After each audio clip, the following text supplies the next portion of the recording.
I really need to listen to myself about why it took me, why it's so hard for me to absorb this book. Like, I like the characters. I like what's happening. I like the plot. I'm like, is it the narrator? Do I not like listening to this man's voice? Because you know how we've mentioned that we don't... Yeah. I love everybody, but I prefer to listen to female voices. Yeah. I'm not sure because I've read it and I've listened to it. And the first time I read it through, I honestly didn't know exactly what was happening. But I wasn't really invested in what was happening. I just wanted to see how it all worked out for all the characters. Okay. So I wasn't like, okay, so was Target Sex System the bad guy? Yeah, and that might be what it is. It's just hard. If you're not really familiar, I feel like I need a, like a, what's the right word for it? Like a spreadsheet in front of me of what everything is. Oh, a glossary. Yeah, a glossary. Yeah. Or I was going to say, what are the things on the map called? Oh, a key. A key. Yes. Yeah. Yeah. Something like that, so that when they say... A decoder ring. Yeah. Yes. So when they're like, target sec unit, target control system. Yeah. Target. And by the end, she's got so much going on. You have 8 new characters from Art's crew. You have Amena, Arata, Oversay, and Tiago. Right. And then we have Murderbot 2.0. 3 other sec unit, Art, and whatever. And then a plethora of other... And then bad guys. And so, and they are all having independent storylines. All of them are kind of moving towards the same location, kind of. We've had a lot of intense questions for the last 90% of the book. And in the next 5%, all of our questions get answered. But it's in the middle of another huge thing that's happening. Action sequence. Yeah. That is not... It takes a lot of energy to understand them for me. And I'm sure that not everyone's experience is like that. But I always kind of read through action sequences really slowly anyways because I really want to picture it. Yeah. So I'm always like, okay, this is what's happening. Meanwhile, movie brain over here. It got Not tricky. to mention Rachel's reading speed. Every pod forever. Every pod. But we just get so much going on. I think that's what it is. And she has slowly built us up anxiety-wise and just movement-wise and plot complexity-wise. We were like the frog in the pot at the very beginning, and the water has slowly come to a boil, and this is the part where everything's boiling and shit's on fire, and you really can't figure out, so much has happened and you don't know how you got here, and you really have to go back and read and be like, okay, I kind of know how this is supposed to end, so now I can be like, I can reverse engineer this plot line, Right. and I don't think it makes the book a bad book, because part of that, all the complexity making you she anxious is exactly what she wants. Right. She wants you to feel overwhelmed like Sec Unit is overwhelmed. Right. And yeah, she does a great job of that. I think my favorite thing about this book is the emotional development, of course. Yeah. And watching him do the have to hang out with a teenager, just him and her, and like taking... I think the chapter where we get the kind of like the flashback. Yeah. Yes. After we've started off with this intense action scene, the book basically opens with him swimming underwater. Yes. And he's like literally curmudgeon in his typical curmudgeon, I'm having to save the day again. Because nobody listens to me. And now I'm shot and I'm in the water. And Tiago is very like, I'm going to save everybody. We can just talk through everything. And he's like, no, that's just not how it works. He's like, I told you these ones were bad ones. And he's like, well, we didn't know that. He's like, no, I knew that. Yeah, and he's right. I did know that. And so he has to once again go into superhero mode and save the day. And then they hovercraft away. Yeah. So, yeah, watching him go through this, watching him grieve, watching him be upset, watching him and Art fight. watching them have a child together. I love the line that I think it's Rati has where he says, anyone who believes machine intelligences don't have emotion should be in this really uncomfortable room right now. Yeah. When Murderbot and Art are just yelling at each other. Right. Art is trying to communicate and Murderbot is like, no, fuck you. No, fuck you. And no. they're like counseling him. Yeah. And they're like, Murderbot, it's okay. Listen to what he has to say. He's like, I don't fucking care what he has to say. Yeah, he's so mad. Even after he comes back, because I mean, you know, he feels like betrayed a little bit. He's like, well, why? Yeah. That was one of the things I was kind of proud of. I was like, dude, he just came to pick you up because you're probably the only person. He needs you for something. He just doesn't like that it potentially endangered his client. people. And that Yeah. Art is like, that was a risk I was willing to take. Right. And Murderbot's Because like, Art's an asshole. how about if I said that to you? And Art, yeah, he just doesn't answer questions like that. But that's probably one of my favorite sections of the novel is right after. So they hovercraft away. Right. They connect to the space station that's waiting for them. And they head to the wormhole. And after they come out of the wormhole in preservation space, they get attacked. And Murderbot and Amena end up on Art. But it's Art's body because Art's not in it. And my favorite section is this little chunk where it's just Murderbot and Amena. And Murderbot is trying his hardest to just keep her safe while absolutely devastated that Art is gone. And she can tell. Yeah. And he thinks that no one can. People are starting to read him. And they can see. And she's like, what's wrong? He's and like, no, I'm holding this together perfectly. I am just fine. And meanwhile, she's like, are you okay? I know you don't eat, but like, can I get you something? Do you need a nap? Do you need something? Yeah. Yeah. Right after he asks the target what happened to the bot pilot, and the one target says, oh, we deleted him. And then he grabs their weapon and kills them. Yes. Uses their like a hole in their abdomen to slam them on and he's like, well, that was satisfying. I think I'll do it again. Yep. And he's like, the good thing about having all this complexity in my brain is I can have a complete emotional breakdown while still performing my duties. And then later he says, you know, that thing where humans can lie to themselves and they know they're lying to themselves, but they don't want to admit they're lying to themselves. Well, sec units can do that too. Yep. Yep. Yeah, and I really like Amina and his relationship. I think, I'm not going to lie, the Coachella chapter is probably one of my favorites. They're at this, like, festival in, you know, preservation is this very, like, open, free-loving space and world, and they have this basically like a Coachella where there's tons of film and music and dancing. Like and a cultural festival. Right. And some creep dude. Yeah. Tricks her into following along, and he just like, that's why I said he Uncle Bucked her. It definitely does. It definitely does. Because then Uncle Buck comes in and like saves the day when she's about to be like essayed. Yeah. So, you know, that's how I was like, oh, he just Uncle Bucked her. Yeah. And she's pissed at first. Right. Thinks she can handle it. And then as she goes along with them, her feelings towards him and her care and, you know, she's just like a mom. Like, she cares about him. She loves him. She doesn't want to get him hurt. They're friends. Yeah. And he's just this, like, curmudgeon-y old sec unit. Yeah. Murderbot. Who absolutely loves her, but doesn't know how to say that. Right. Doesn't know how to feel that. Right. Yep. Yeah.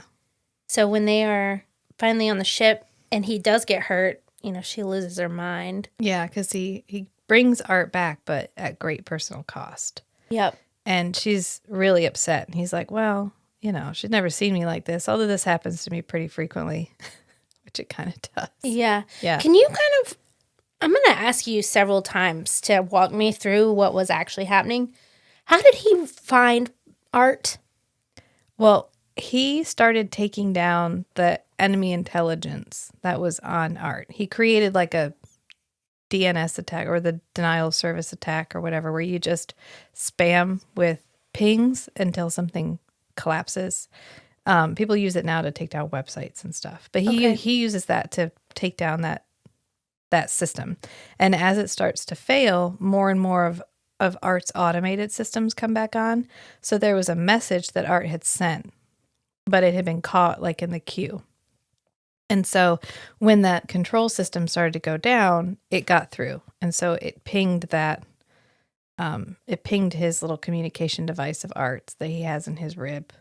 And it's just a file called Eden. Yeah, which is his name from the previous books. Right. Yeah. So he has to like reverse engineer. It's just a chunk of an episode from Time Hoppers that says, I'm trapped in my own body. Yeah. And he's like, okay, all right. So maybe he's trapped. And there must be he must be saved somewhere around here. And so that's how he gets onto the control deck, which is when he gets the most damaged. He has to fight his way to the like main controls. And then he finds a file, like a suspiciously large file in like a backup storage in RAM somewhere. And when he opens it, it has a password. And the password is his name, but he doesn't have like a name to Art. They communicate in machine language. So he uses his like machine ID tag, and that opens it. And that is Art. And Art just reinitializes on his own systems. Yeah, Art's super smart. Yeah. Yep. And he is both happy and Mad. pissed Yeah. to have Art back. Yeah, he's definitely in that. Have you ever gone through a phase of your life where you have so many big feelings, but they only come out as anger? I don't know if everyone goes through that, but I certainly have. And so I relate to him a lot when he is just mad. Everything is so frustrating and annoying and such a big emotion, and he doesn't know how to manage it, so he's just pissed off constantly. Which he says. Yeah. Like, maybe I'm angry all the time? Yeah, because, I mean, he just doesn't know. That's how certain 3-year-olds that we know, I feel like that's how he feels sometimes, where, you're just like, what do I do with these big feelings? I feel so much. Yeah. But Art comes back and they get into it immediately. And so these, our team is just watching them like, it's basically like this back and forth, and they're just like watching this thing happen, and they're like, wait a minute, do they have a relationship? Are they friends? Yeah. And they call it a relationship, and Murderbot is pissed. Because he immediately thinks that they mean some sort of like sexually intimate relationship. Yeah. He's like, no. And then Amina's like, wait, can that happen? I know. And he's like, no, maybe, yes. I don't want to talk about it. No, it definitely can. He's like, no, it definitely cannot. No. And then when she calls it like, so then they decide. So then what happens? They realize that there's this planet where there's potential alien remnant. Yeah. And there's 2 factions. Art blackmails them into helping him get his crew back. Right. It is like, you know what? I would love to help you, but I need you to help me first. And they end up contacting that Corporation Rim ship that's just floating around out there waiting for rescue because their warp drive or whatever is broken. And that's when Sec Unit and Arata go on the other ship, or Oversay, one of them goes over on the other ship to like negotiate and try to get information because they don't know what's happened. They don't know what happened to Art, and they've got to figure out what happened to Art in order to find his crew. And that's when they end up getting like held hostage, and Murderbot's like, yeah, it's not happening. I control your sex system. I control everything that's happening. I've already shut every door except on the path back to our ship, so we'll be leaving now. And the other commander is just like, sorry, I was just trying to get a better deal. You understand. And they're like, God, I fucking hate the Corporation Rim. Right. Because they're always just trying to get as much as possible. Yeah. Yeah. It's definitely the undertones of capitalism versus socialism in these books is like very real. And just what undertone? It's just the It's whole... like, yeah. Right. It isn't an undertone. It's the plot. It's the plot, basically. Yeah. Because we find out Art's actual function. Yeah. Which, go ahead. Because Murderbot thinks that Art is a university ship like research, deep space research, and occasionally transports cargo. When really what they do is they find these. So a company will buy a system or settle a system, and the corporation will take colonists there and drop them off, and then keep them supplied until the colony is self-sustaining. But sometimes they get taken over, or that colony isn't economically feasible or anything anymore, and they'll just abandon the colony, which is what happened to Preservation. Their colony was just abandoned, and it wasn't self-sustaining, so it started to fail. But some continue to survive. So what will happen is another corporation will find some archive that lists the location of this system, and they'll go there, and then they'll just tell the colonists, we own the planet now, and we own you, or you got to leave, or whatever. But they'll completely take over the planet because it's like salvage. It's just sitting there. Even though there's people on it, they don't have any ownership.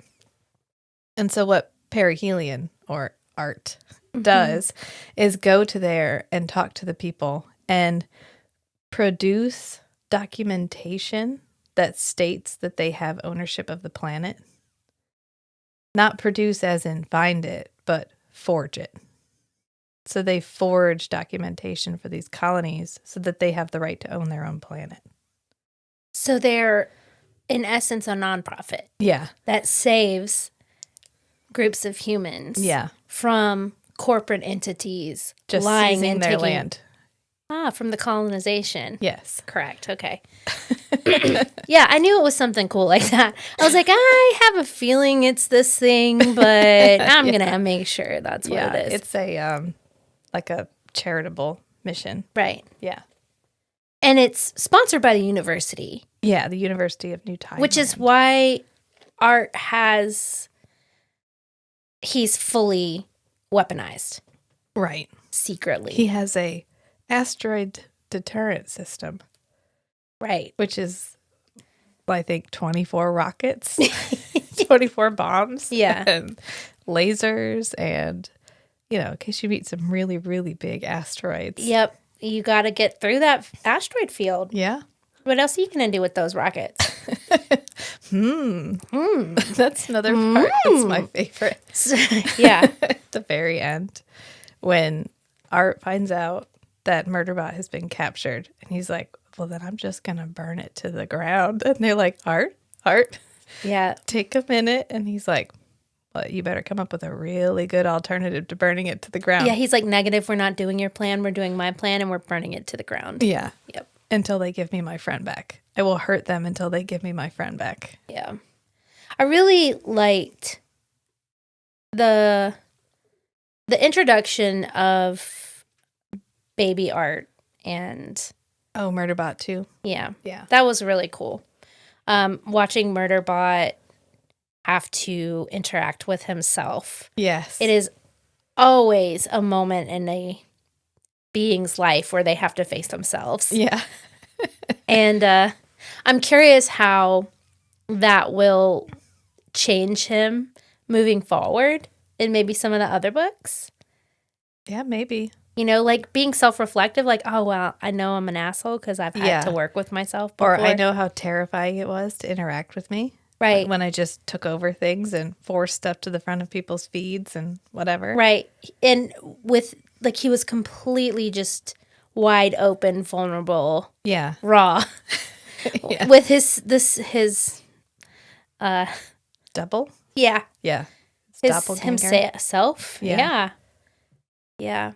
That was a really fascinating way for that to have happened. And, I thought it was really cool. I know that you're not watching, I'm not going to even ask. I know you're not watching The Last of Us on HBO. No.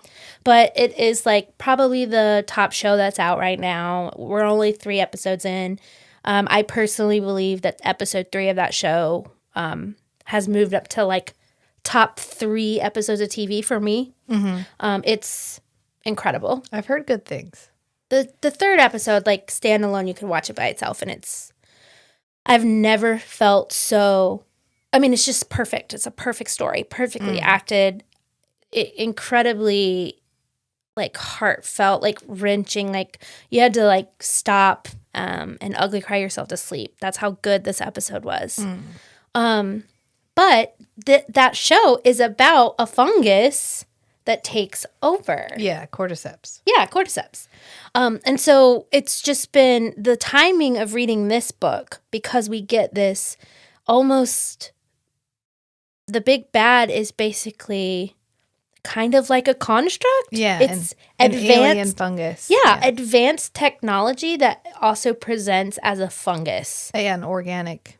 Right. Yeah. It's like if you took Avatar, the tree, and the way that thing moves through the world. Yeah. But with technology and can go into a computer. Yeah. Yeah. And then you get like, but also like Ultron, because it thinks it knows best and it's trying to take over everything. Yeah. Yeah, I just thought that. I was like, oh, lots of fungus taking over these days. Yeah, I thought about that. In Girl with All the Gifts, it's a fungus too. Really? Yeah. Yeah, I feel like I need to really deep dive more into fungus and how they are capable of being like, it's like the new hive mind. Yeah. You know? We have the concept of hive minds in like Ender's Game. Right. In like so many different sci-fi fantasy, but fungus, that's where it's at these days. we've swung to fungus. Yeah. Hiding amongst us. Oh, I was asking, does everyone actually dislike Murderbot like he thinks, or do we think it's just that they can't figure out his motivations and so they're confused? I think certain people see him really quickly. And then I think people who are naturally skeptical, like Tiago. Yeah. But that was almost like personal. You know, he's frustrated that his sister-in-law is not being emotionally vulnerable. She's not opening up. Nobody knows what's going on with her. They cannot, for some reason, recognize that she might be traumatized in some way. Well, they don't know the whole story. Right. Yeah. I mean, but we all... Yeah. Right. Okay. Yeah. Yeah. But so he's just kind of like jealous a little bit. So he naturally doesn't trust him. But I think most people that he meets and his people really value him. Yeah. Well, way more than he knows. Yeah.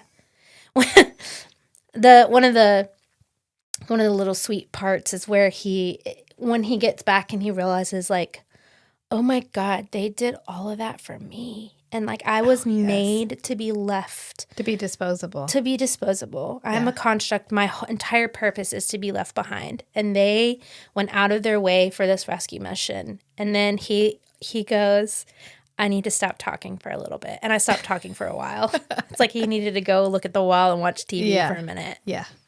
He's so funny. I know. He has these, I love it when he's having an emotion and it just says, I need to have an emotion. Like it has a panic attack after it finds itself hanging because it gets captured and it's hanging over, they're trying to get it infected. And so it gets out, which it like detaches its own hand. And then the skin ripping part, I was just like, oh God, that's a lot. Yeah. I think it's just to show how desperate it was to get out, even though it's not framing that like that to itself. Right. And then Murderbot puts his own hand back on, frees itself.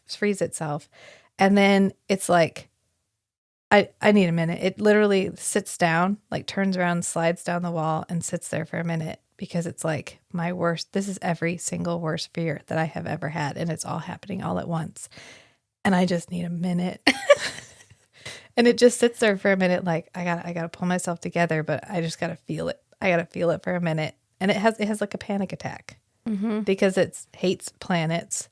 It's stuck on a planet. It's all alone. It's been left behind. It can't save itself. There's nothing it can do. It's like all of its trauma all at once.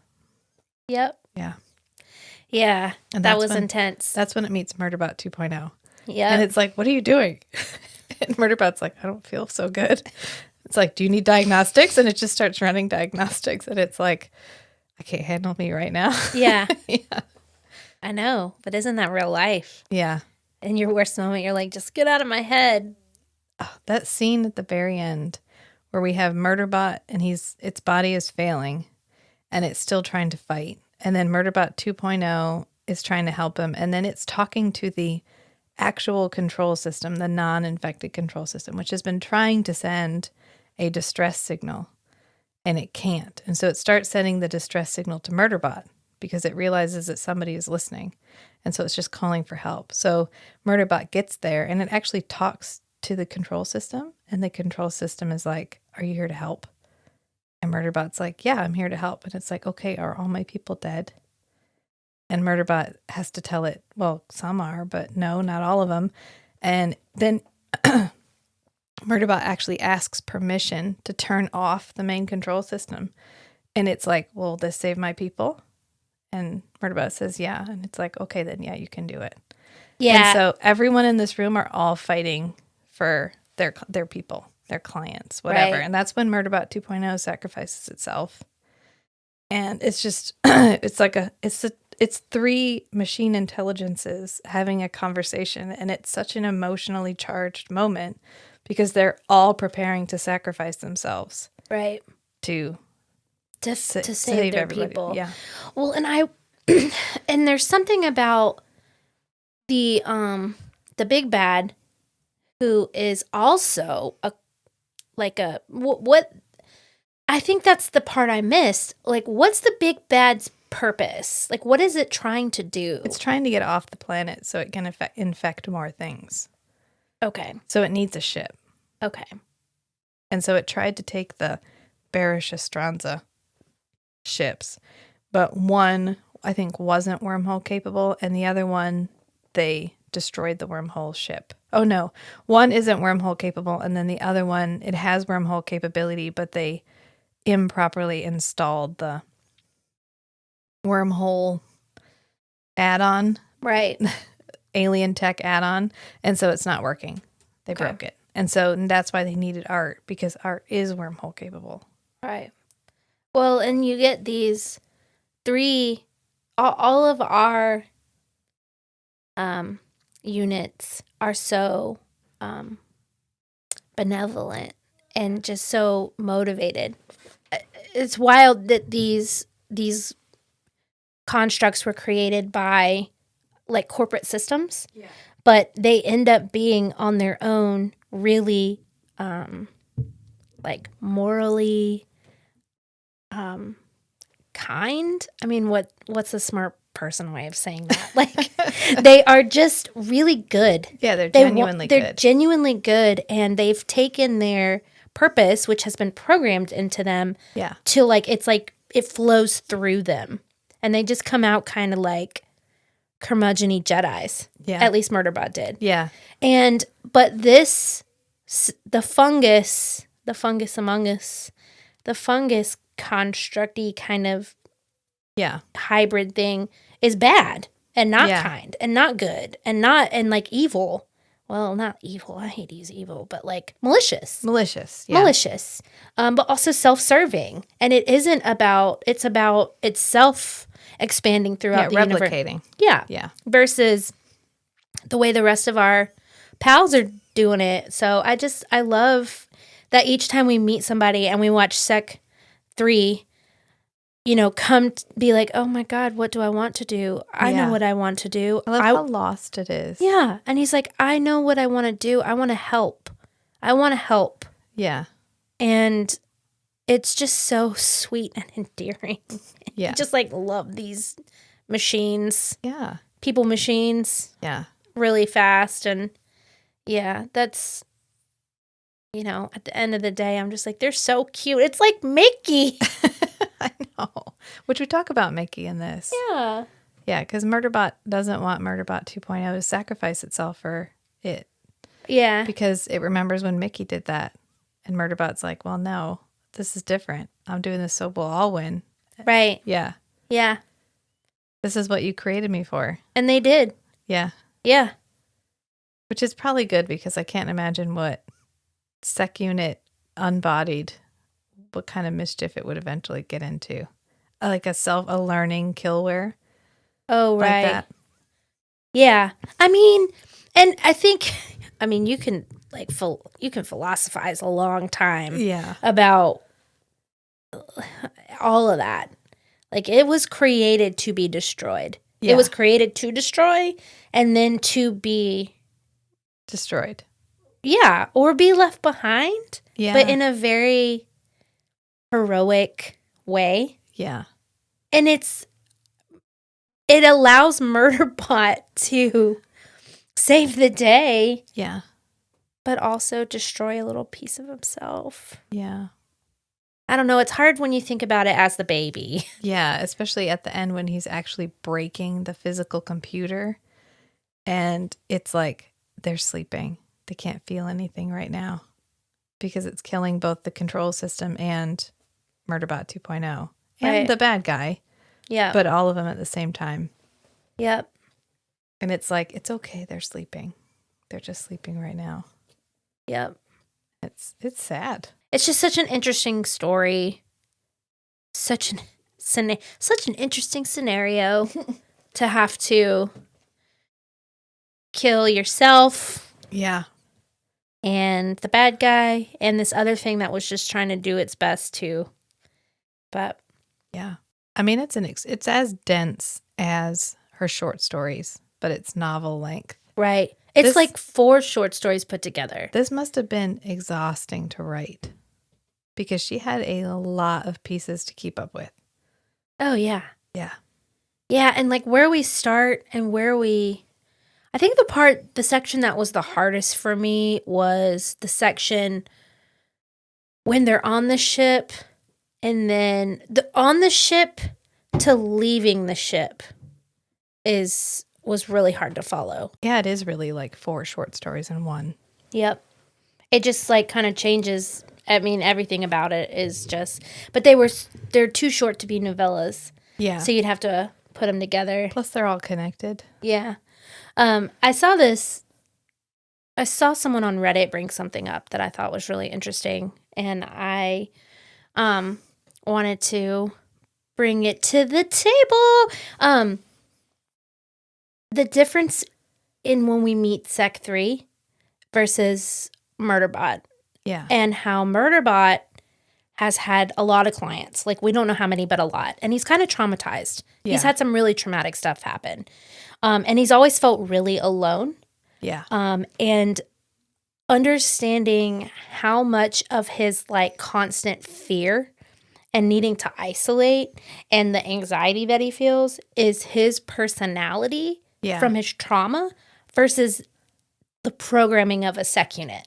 Yes. Because Sec 3 isn't like Murderbot. He doesn't, we get this one part where Sec 3 talks about how he had a good time with his other, he kind of thought his other Sec Unit 1 and 2 were his friends. And he doesn't seem to be, he hasn't gone through the same sort of situations. He doesn't have that same sort of, like he's like the kid that grew up with all the money. Right. And Sec Unit, and Murderbot's the one that grew up like constantly in adversity. Yes. In adversity, right? Like constant challenging, constantly like, and how they, the differences in them. Right. Murderbot to me feels like someone neurodivergent who's forced to fill a very specific role over and over and over again, no matter how uncomfortable or difficult or traumatizing it feels. And so it's autistic. I mean, Murderbot, it can't look anybody in the eye. It has a really difficult time with controlling its emotions. And it's like if you took someone like that and then forced them into a situation where they were continuously uncomfortable and where they never felt like they were okay being there. Like they always wanted to escape wherever they were. And then they finally have the opportunity to do whatever they want. And they never want anyone to make them feel uncomfortable ever again. Mm-hmm. Or to force them into doing something that they didn't feel comfortable doing ever again. Like, that's why he's so mad. That to me, that's why it feels like he's so mad at Art, is because Art was someone he trusted to just let him be him and to take time when he needed. Art held his hand whenever he needed it the last time they were together. Art made him feel really safe. Yeah. And allowed him, and I think that's one of the things he's not used to, is people making space for him to be himself. Right. And liking who he is. Yeah. And, that's why he's so mad at him. Because he took that feeling of safety and he used what he knew about Sec Unit to force Sec Unit into doing something. Right. Where Ark may have gotten the same result by just communicating. Yeah. Hey, man, hey, hey, Evan, wait, Eden. Hey, Eden, I need your help. I really need your help. My crew has been kidnapped. I don't know what else to do. Please come help me. Yeah. And he may have gotten the same result, but I guess he was stuck away totally incapacitated. It was essentially a Hail Mary. It was like, Right. I know one person in the entire universe that I trust to save me and to save my crew. And Art's not wrong, and he does. He does. And Art effectively has enough time to point the weapon, and then that's it. He has to rely on Murderbot doing absolutely everything else. Yep.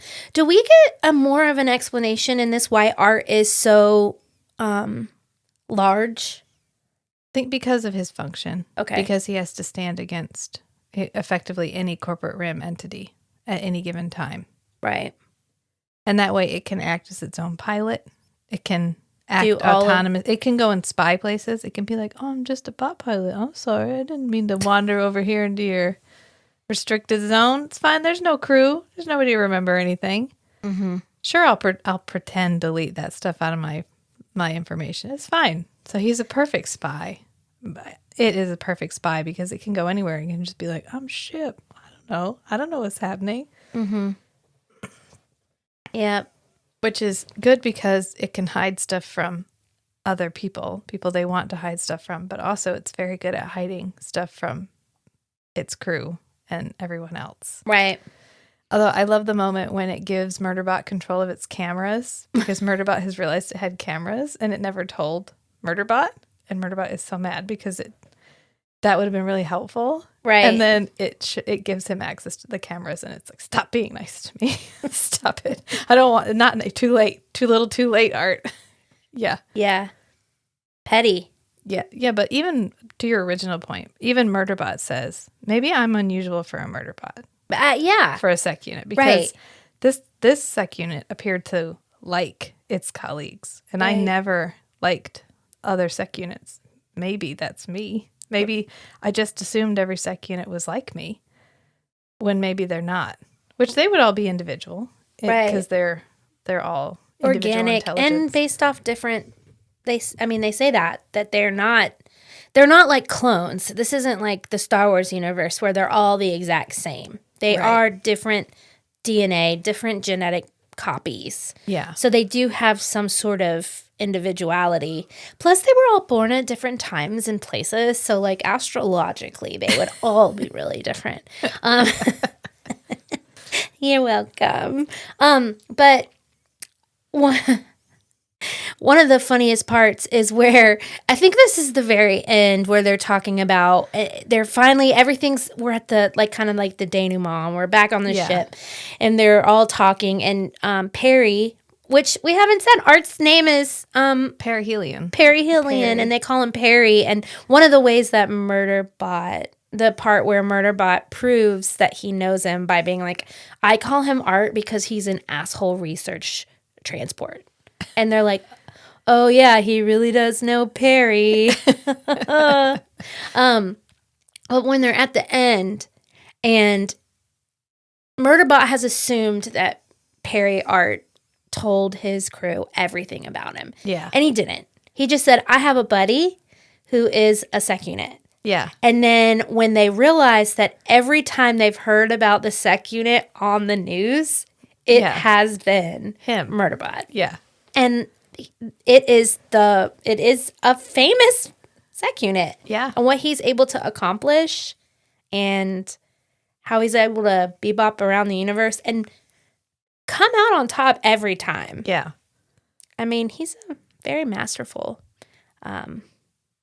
creature. Potentially terrifying. Yeah. Good that he's a good guy. Yes. Yeah. Very good. And I can't... Good bot. Good bot. Good bot. He is a good bot. But yeah, that part, I was chuckling at home thinking of when they were going through that. Yeah, the little interpersonal, she's very good at being good at the action sequences, they always feel really good. They always feel really well paced. The downtime's good, though. Yeah, and then the downtime's good, too. It's funny. Yeah. And it feels like a payoff. Yeah. When they have these small moments. Yeah. And they're funny little interactions and like the sarcasm, the dryness. When Rati feels a lot like the way I am, where he's just overly aware of the elephants in the room. Yeah. And he just is like, I'm going to talk about it now. Can't not talk about it. Right. Yeah. I'm like that sometimes. I just don't know when, like, I shouldn't talk about something. And, those moments where he's like, are you guys in a relationship? Yeah. Yeah. Yeah. He's always trying to get down into the emotional realm. And you almost look forward to it because you know when he's finally done getting beaten up and everything is solved, you're going to get this nice long, we're just going to talk to each other while we all heal. Right. And it's going to be good. Like at the very end, we go through everything, which it gets so complicated and so a lot happens. And then finally, they've waited 20 cycles and Dr. Mensa comes out of the wormhole. And Art cleans up. Yeah, Art is nervous to meet her. Yeah. Which is so cute. So cute. And Murderbot just picks up the comm and is like, is Mensa there? And they put her on. And Murderbot's like, hi. Well, first he gives her the code breakdown. Oh, yeah. He's like, Bravo, Alpha, blah, blah, blah, whatever Yeah. he says. And then Amina's like, do you have a code with my mom? Yeah. And he's like, yeah, I just told her to stand down. Everything's fine and everyone's alive. Yep. Now I have to change it. Yeah. And Art's like sweeping up, cleaning up, making sure that because he's heard of Mensa. Yeah. And he's very excited. It is very excited to meet her. Yeah. And he's just like very subtle. Welcome aboard. Yeah. It's so cute. It is. And it's then really sweet. They have that really awkward conversation where Mensa's just trying to let Murderbot get out whatever Murderbot needs to get out. And Murderbot's asking her questions and then like, I shouldn't have asked that. That was stupid. And then she answers it like it's no problem. Yeah, because it asks, did you get the trauma treatment? And she's like, well, I went to one, but then you and my daughter both and my brother-in-law all got kidnapped. So I kind of had to come and find you. And Yeah. he's like, oh, yeah, that happened. Yeah. And she's like, see the aforementioned kidnapping crisis that has interrupted all these things you're asking me about. And then, because at this point, Perry or Art has asked Murderbot to accompany it and its crew on more missions. Yeah. And that's kind of where we're going. Right. Yeah. And Murderbot's not sure what it wants to do.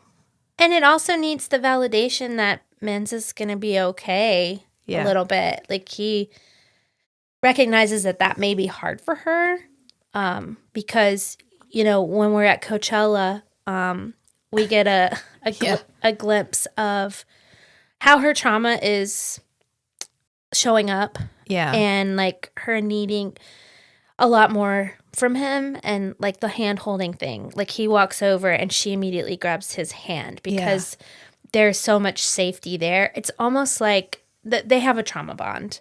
Yeah. Absolutely. From everything that they went through.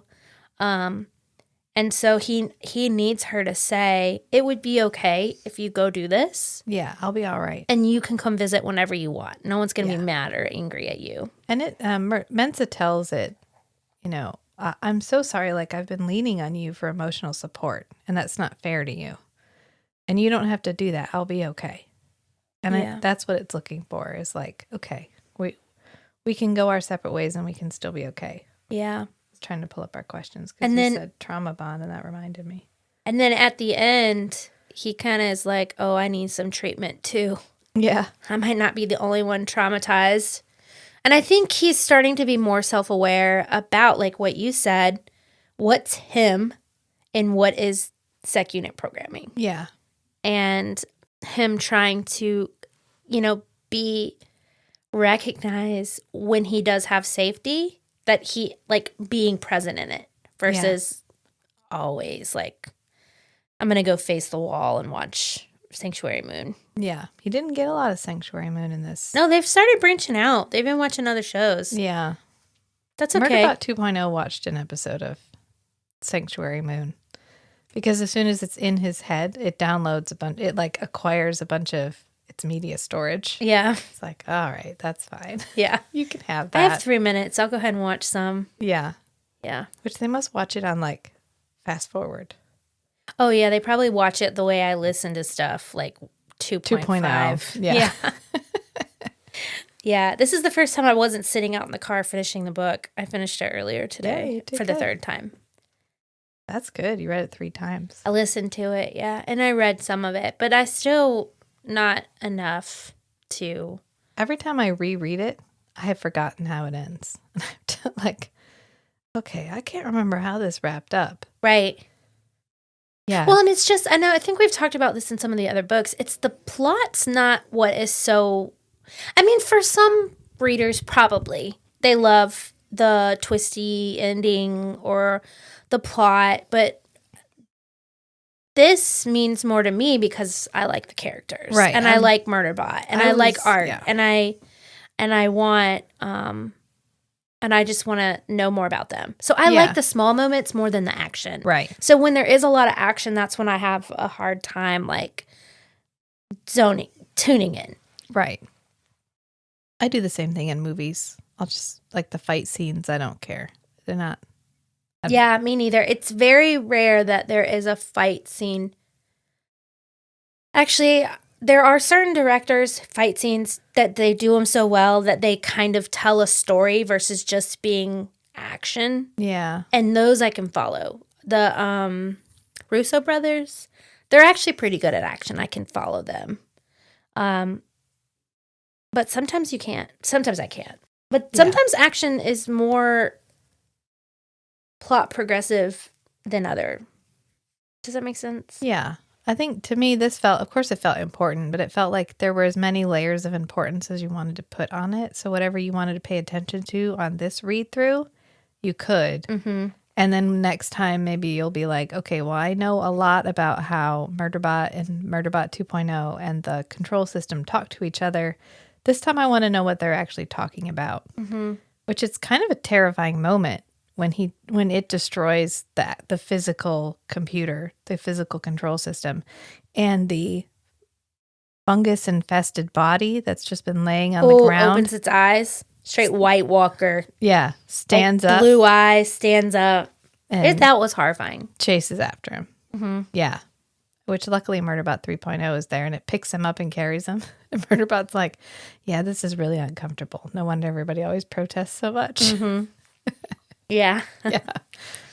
And I love every section from 3's point of view. Oh, me too. Because it's like, okay, all right, this is a protocol situation. They're going to follow protocol. I'm going to understand what's happening. Everything's going to be okay. And then the first thing out of their mouth. There is no protocol for this. There's no protocol for this. Right. I know. It was such a fresh voice. Yeah. And I'm really excited. The end, he's still with them, right? Yeah. So is he going to tag along in our next story? We're not sure it's not out. Oh, no, the next one is a flashback. Oh, okay. So we don't get a continuation. So we don't have nothing past this. No. Okay. Which she's got another one coming out this year. Mm-hmm. So once we're all caught up, when that one comes out, we'll have to read it. But yeah. Yeah. Because I'm sure it's going to be good. It looks the cover is out, but the book's not out. Okay. Well, that'll be cool. So is the next novella, is it prior to everything? It's kind of, it can fall anywhere. It's him getting settled on Preservation Station. Okay. Or Murderbot getting settled on Preservation Station because he doesn't want to go to the planet. So he kind of takes up residence on the station because that's where Mensa is most of the time anyway when she's doing her official duties. Right. And so it wants to act as security for her, but she already has security technically. And they're like, we don't need your help. And Murderbot's like, what's funny? Because I didn't ask if you needed it. I'm going to do it myself because I'm better at this than you are. And so it's them somebody gets murdered and it's a murder mystery. Oh, cool. I love a whodunit. Yeah, we already talked about the part where he Uncle Bucks her, but I love how we get views of them in kind of every single situation that you could hope to see them in. So we get Murderbot as just a day-to-day security We get Murderbot as crisis mode. We get Murderbot in epic save everyone mode. We get lots of small moments. And we get this such a fun small moment with Amina, where Murderbot has identified this creep. And I love its list of threats. Its threat assessment is just every red flag. Right. He's 32. Or like 28. He's 12 years older than her. Yeah. And he's made himself out to be like 2 years older. Right. Which is... And Murderbot's like, that's not true. So that's a red flag. Right. It just lists everything. He keeps trying to get her to drink intoxicants. He is also not doing... It was just like red flag central. Yeah. Creepy dude. Yeah. And so they go out to this guy's cabin.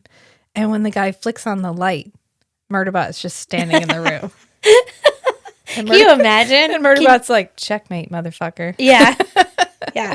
Well, and it's just another example of how teenagers often think that they have everything under control. Yeah. Because they aren't able to accurately risk assess. Yeah. And so I think she realizes once they have a talk about it a little bit later on, like, oh shit, yeah, like maybe I was in over my head and maybe he was more dangerous and who knows what his actual motivations were, because in one way you can think, yeah, maybe he is just a dude that's awful. Yeah. But also maybe he is a bad guy trying to kidnap her and, get to Menza. So there's lots of options for his shittiness. Yeah, and then Amena calls Murderbot a dog. It's like, oh, you came out from under the porch? And he's like, did you think I wouldn't get the domesticated animal reference? She's like, I didn't even know you could talk. And then he's like, oh, wait, have I not been talking? Have I never talked to you? And he talks to some of the other kids. Yeah. He talks to him on the feeds. Yeah. And he plays games with them and stuff. Yeah. But not her. Teenage girls are not easy. Mm-mm. They do a lot of eye rolling. Yeah. There's a lot of, please get the fuck away from me. And he's intimidated by her erraticness. Right. Yeah, her unpredictability. Yeah. He doesn't like. Yeah. He over and over is like, I don't know why Art likes adolescent humans, because Art has a soft spot for kids. Yeah. Well, and he's always got him on a ship. So he's like, learn more. And this is his first, teens take more patience. Yeah. Yeah, it's coming. I know. You got some time. Yeah. And who was it? Glennon O'Doyle was saying one time on We Can Do Hard Things about how parenting teens is like being a houseplant. Like you need to be there and be present and they need to be able to see you, but you need to leave them alone.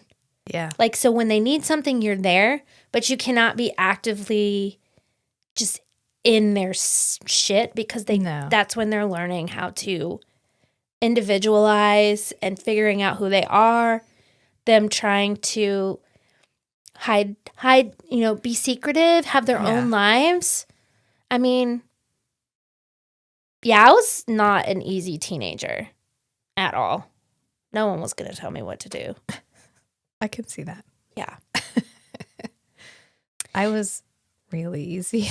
I was not.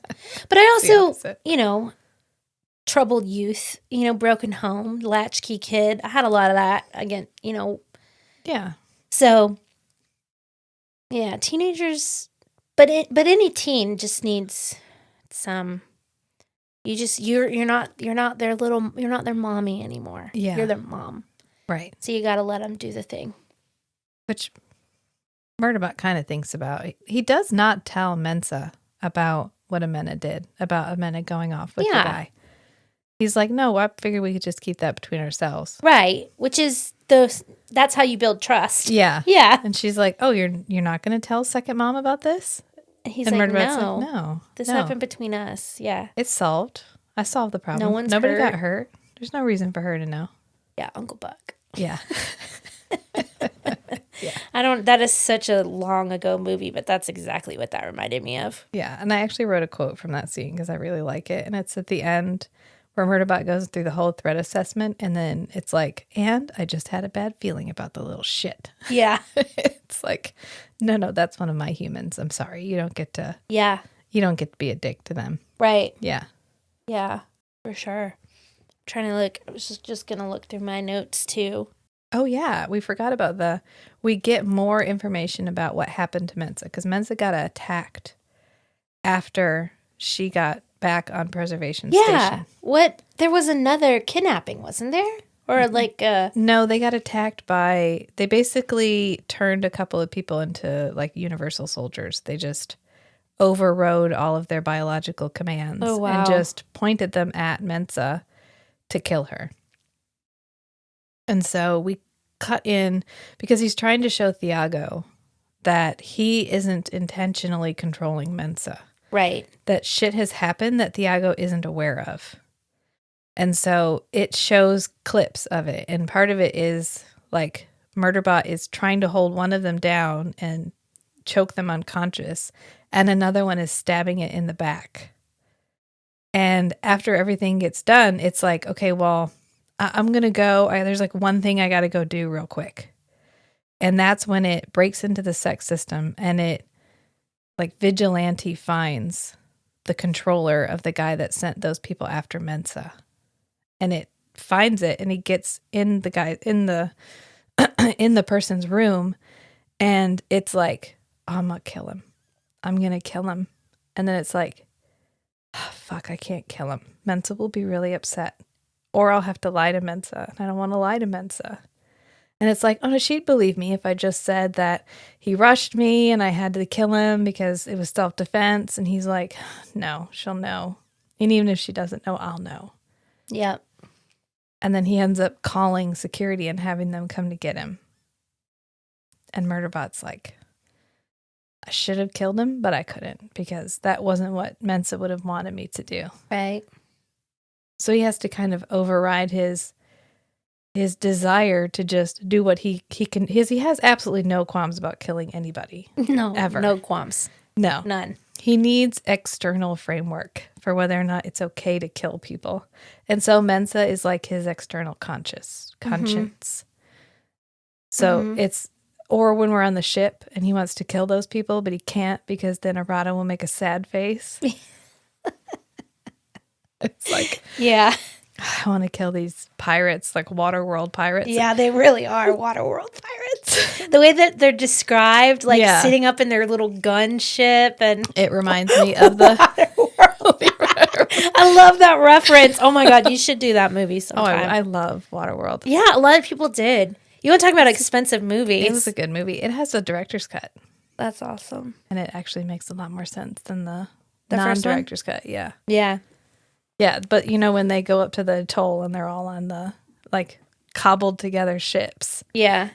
Or when they're on their ship, they're like floating battleship that they all live on, and it is just like, here, start him young, and he starts like throwing cigarettes at everybody, and yeah, that's what it reminded me of. It's like, oh, it's the evil Waterworld pirates. Yeah, that definitely is. Yeah. And then Murderbot actually picks a section of media that has murderous rogue sec units in it and starts playing it on their feed.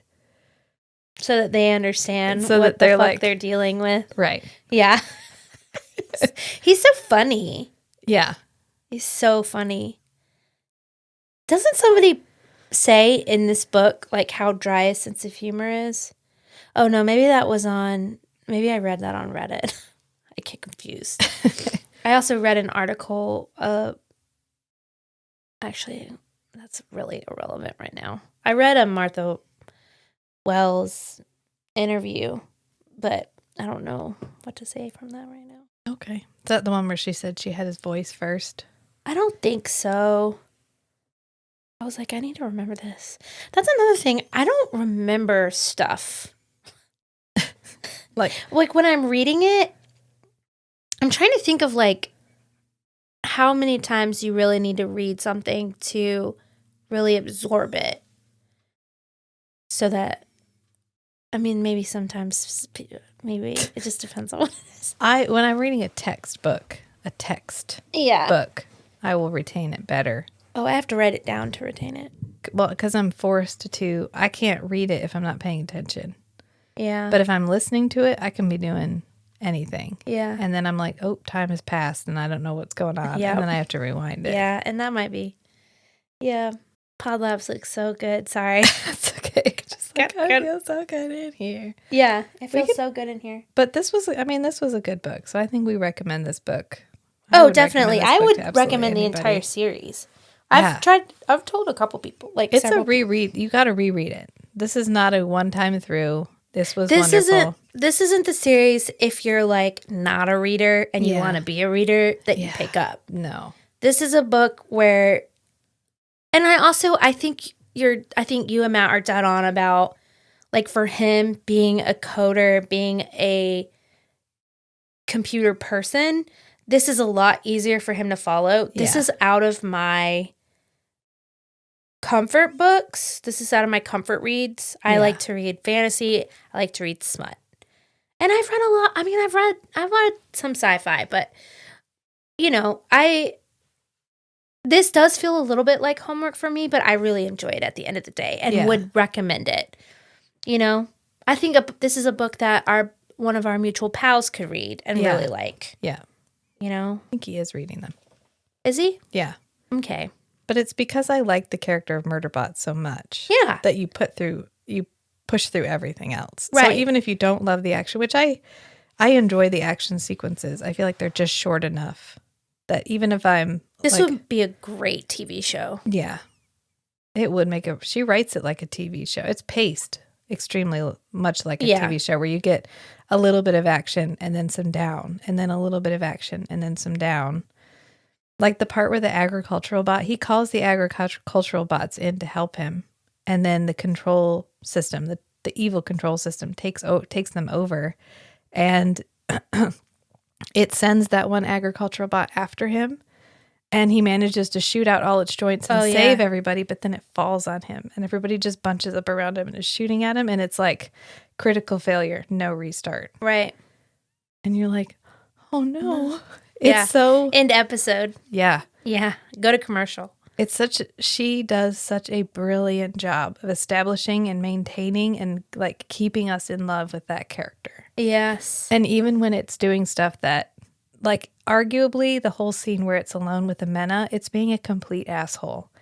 It's not like more malicious asshole. It's not talking to her. It's not really giving her like the support she needs like it normally would. It's just like, I can't deal with you right now. I'm dealing with a lot emotionally, but I don't know how to tell you that. So I'm just going to act even grumpier than usual. And you still love it. In that you're like, I'm with you because I understand why you're being like that because your friend died. And you have no way of telling anybody because you have to explain that you're friends with a ship. Yeah, and you have to yeah. And not only that he's friends, that he has, like, that's what he's not used to. Like, that's the hard part. It's like, I have a connection and I have an attachment. That's what's so uncomfortable to him, attachments. Because he is so scared and he's so comfortable alone and isolated. Any kind of attachment makes him feel just... Have you paid attention to, like, attachment theories at all? Well, and, like, insecure attachment. Well, he's an avoidant attachment. And there's so much... A lot of people are so uncomfortable in attachments. And he's one of them. Yeah. And he can't... He just is like... It's so uncomfortable. He's like, no, that's not real. I don't have an attachment. What are you talking about? Yeah. It's like having an avoidant boyfriend. Or girlfriend. Or partner. Yeah. Or any kind of... Yeah. He just cannot. He'd rather not have one. But he does. And they are so great together. I know. I love the part where it's trying to talk privately to Art about making Murderbot 2.0. Their baby. Yeah. And Art, he says Art plays dirty because Art tells Amena so that Amena will come in and talk to him about it. And Murderbot's like, You told them I asked you? And Art's like, I'm not going to do this. Or oh yeah, the other part is when they go on the Barish's transit, and he's going as a sec unit. And Art is like, I'd rather you go as an augmented human. And Murderbot's like, no, this is better. Like, we're already telling so many lies. Like, we need to limit the number of lies we're telling. Why do you care? Anyways, it's fine. And Art's like, because it bothers you. It bothers you to pretend to be a sec unit. And sec unit's like, well, yeah, but that's my problem. And Art's like, well, but I feel like I don't want you to be upset. Like, they're just... He's like, but I understand and know your needs, and I just want to make sure you're being true to yourself. Yeah, I'm defending you right now. Yeah, I'm defending you when you can't defend you. Yeah. That's a real relationship. It is. Yeah. That's like platonic intimacy to or just intimacy, a relational intimacy to another level. Yeah. Like we all want someone that sees us the way we see us. Yeah. You know? And they do. Yeah. Who would burn a planet for us? Yeah. Yeah. That's some romantic ass shit. Yeah. But not necessarily, that's just that's deep. Yeah. Yeah. Your face. So touched. I am touched. I am. I'm just not making the expression. But no, you are. Yeah, it's a good... I love these stories. The first time I read it through, I really just wanted to know what was happening because there were so many mysteries and I just wanted a kind of a resolution. And I didn't quite understand what was happening, but I was so engaged in the characters, I absolutely did not care. Yeah. That's when you know that you're really into a story. And yeah, I was thinking about that. Yeah. I'm rereading a book right now that we'll probably at some point cover, but I just needed to read a book that felt really good to me. Yeah. So the book we're doing next week, I read that, and that's going to be a new thing because I actually really didn't care for that book. Yes. But I liked it enough to read it, but I did not like a lot about it. There were things about it that I was like, I'm not about this. Well, good. I'm excited. Yeah, and that doesn't happen to me very often. I'm very optimistic. But, oh my God, what were we talking about? Point me back in the direction I was saying. I was saying, books. Oh, I'm reading a book now that I like the character so much that I'm reading it. I'm listening to it slowly. Yeah. I'm not rushing through it. Enjoying it. I'm just enjoying the small moments. I'm just like, I don't need to read it in 2 days. I'm just going back through it and really like immersing. And it's very comfortable. It's very cozy. That's why I like to reread books. Yeah. I mean, certain stories, absolutely. And I think we've mentioned this before, rereading books is way better than rewatching shows to me. Yeah. I don't want to see it again, but I will read it. Like, I think I've read a lot of books twice. Yeah, I do. It's comforting because you like the characters. You know you're going to like the story. And you feel connected to it in a really different way. Yeah.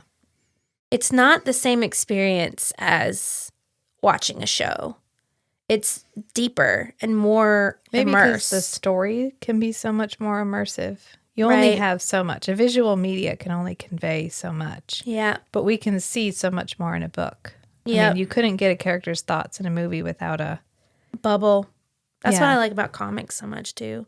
It's just a completely different type of experience. You're seeing it and reading it. And yeah, you're right.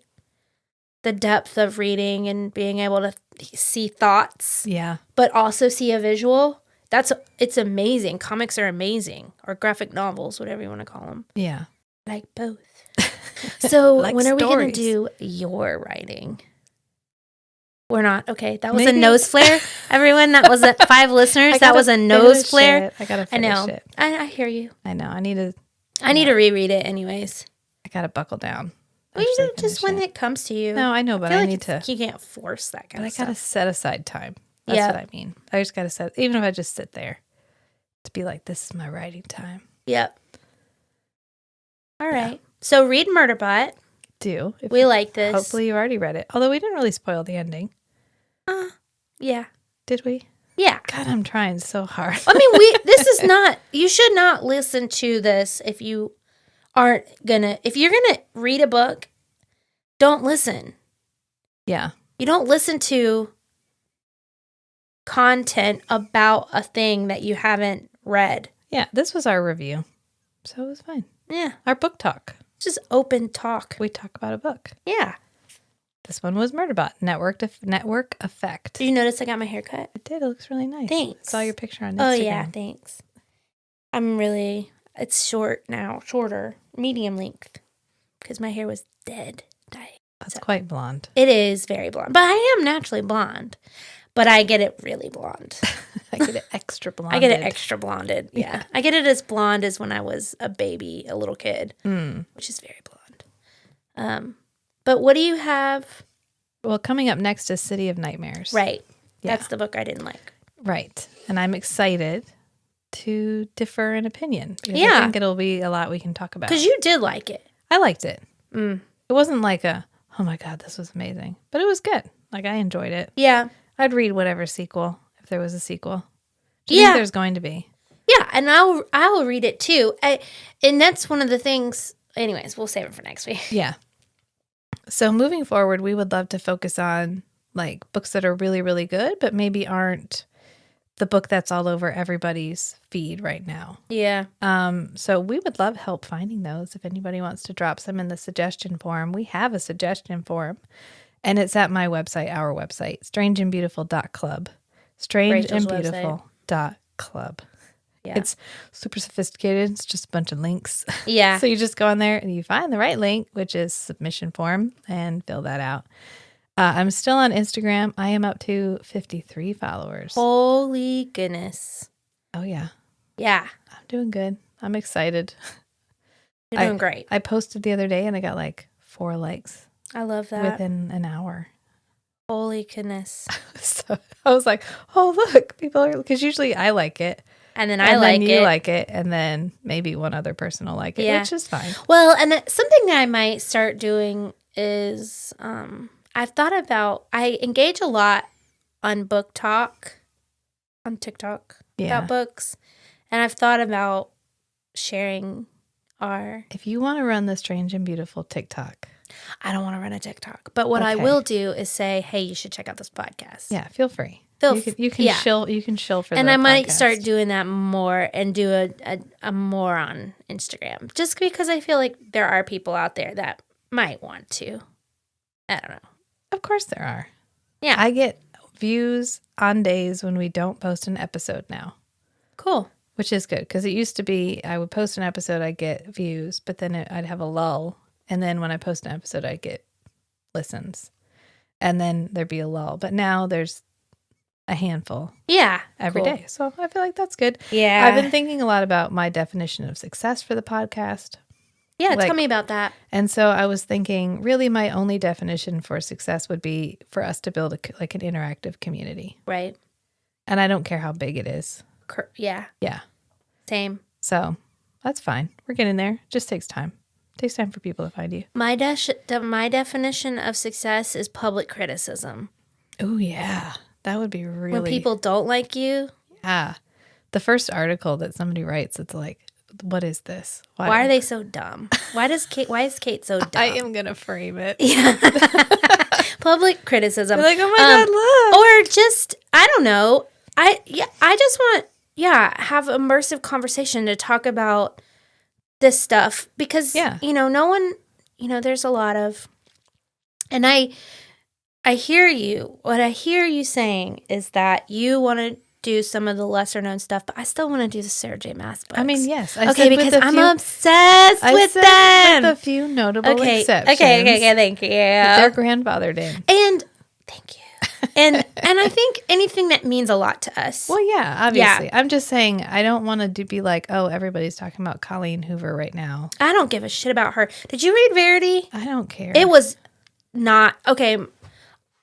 This is going to be a Colleen Hoover side note. Okay. We're going to do it right now. Verity is the book a lot of people really like, and I did not like it. It does have a twisty ending, but it left it, I don't even know how to describe it.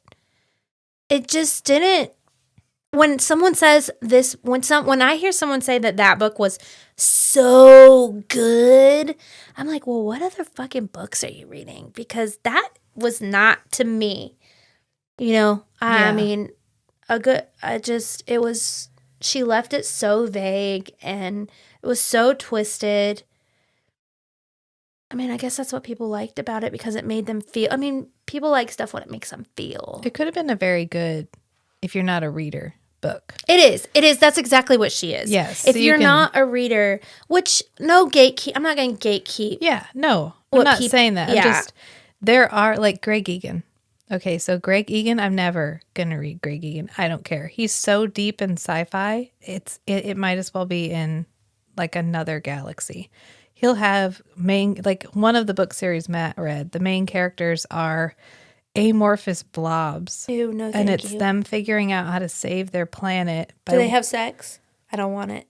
They just, they just split. Is there sex in it? Part of the plot line is they figure out, so when they procreate, the females split like a cell into two, so they die. In order to have children, you have to die. So they figure out how to split off a part of themselves and create a new being without themselves having to die. And so it's this whole, I don't know. Anyway. Is it called women's reproductive rights? No, my point here is I consider myself someone who enjoys reading and a reader. I am never going to ever, that is too far for me. No one who is not a reader is ever going to pick those up ever and be like, that was the best thing I've ever read in my entire life. And that's okay. There's definitely books that are wonderful. They're enjoyable. They're fun to read. And then you're like, well, I think I'll step up a little bit. Or maybe you hop. It doesn't really matter. Everybody has their own journey, but there's no gatekeeping here. There's just everybody enjoys different kinds of books. I can read Atlas Shrugged and I can read Ice Planet Barbarians. Ooh, that's a good. I love those two. Thinking about those two. Yeah. So, and both of them, I enjoy both of them for different reasons. And they're both books and both of those people are authors. And there's nothing that makes one superior to the other. Right. They have a different place. But that was what the Colleen Hoover, I just don't enjoy, honestly, I don't enjoy books like real life books. Yeah. It can't happen in real life. It has to be fantastical. For me. And I'm not sure. I think that comes from I need to dissociate way more and I think what happened in those books was so upsetting and the ending was really upsetting. And I was like, that ain't for me. But I totally get why it's a great beach book, a pool book, like a great, pick up another book.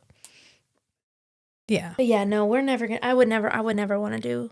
Yeah, just doesn't interest me. I see books trend. And so I'm just thinking if a book is trending, Sarah J. Maas aside. Thank you. Just because a book is trending, I don't want to do it. You know what I mean? Yeah. That's what I'm getting at. Yeah, having conversations about books that other people might not be having as many conversations about. Right, because I want to review the books we enjoy or share with each other or other people share with us, not necessarily the book that we think will get us views. Oh, yeah, I'm not worried about that. Yeah. I just want to talk about books that we like. Exactly. Yeah. There. That's it. We're going to talk about books that we like. Yeah. Which will probably all be books fantasy. That we don't like. Yeah. Yeah. Or that one of us liked and the other one didn't like. Yeah. Yeah. Yeah, it is rare that, I just had a lot of problems with this next book that we're going to read. So it'll be interesting for me to be the person that's like, you know what I fucking didn't like? Because that's never who I am. That's exciting. I know, kind of. I don't know how to be antagonistic. Yeah. Or maybe I'm so good at it. I don't know.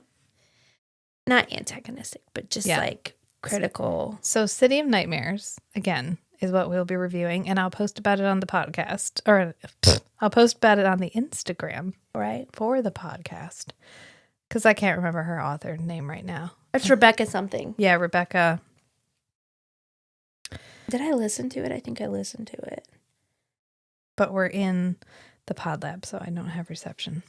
Did I listen? Oh, yeah, Rebecca Schaefer. Yeah, Rebecca Schaefer. Yeah. Yeah, and you'll get to hear about Kate's feelings on it and my feelings on it. Yep. And you have a week to read it, so go. Yeah, go read it. Yeah. Yeah, but we'll leave it for the pod. Okay, sorry. Other pod. The next pod. So until next time, friends. Oh, you never said hey to the friends. That's okay. Why don't you say hey now and you could cut it? Bye, friends. Sorry. Bye. Bye.